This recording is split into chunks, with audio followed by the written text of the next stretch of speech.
What's up, Huskies, and welcome to episode 8 of the BluePrint Breakdown. In this episode, we'll learn some more about some of our newest stories. Alright, we're here with Ellie. Ellie, what was your latest story? My senioritis opinion story. And what was your main opinion about it?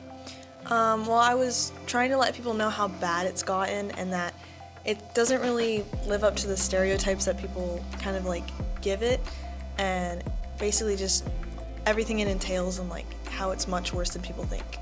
And what are some of the effects that it actually has on people that skip a lot? Well, it makes it hard for students to come to school because they're so tired, and then the amount of homework just gets worse, and then people have things going on outside of school that we don't know about, so it's kind of just a lot of overwhelming emotions on a person, and they just have too much stuff to do.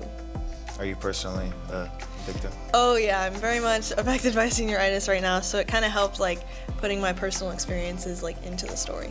Next, we're here with Isabella. Isabella, what was your latest story? So my latest story was my enhanced, and it talked about classroom etiquette. So I went in depth about how over the years we've seen more trends about students, talking more in class, being more disrespectful, and what some of the causes behind that were. And what are some manners that you've seen personally that you think are slipping? Personally, I definitely see students using some inappropriate language in the classroom, having just general disrespect for when teachers are talking, treating it as if it's their personal space, leaving trash behind. But with my story, I also talked about how I see a lot of students becoming closer to teachers because we do have these more casual relationships in the classroom, so I think it's not all negative.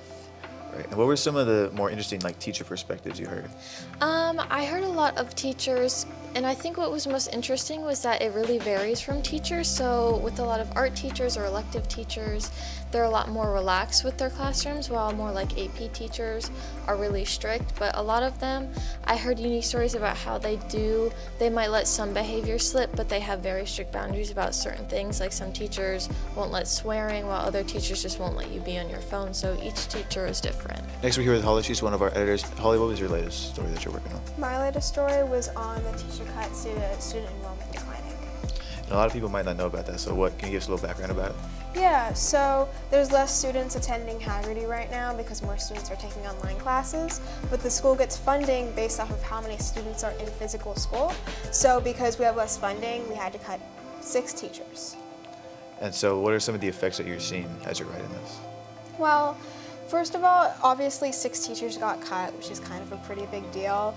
But at the end of the day, this is a trend that's hit every other school. Oviedo had to cut some teachers last year, and the school's just trying to more adjust to the fact that they're now going to have less funding. But also, there's other cuts to funding as well from the legislation that's going on, which is making a bigger impact than less students showing up.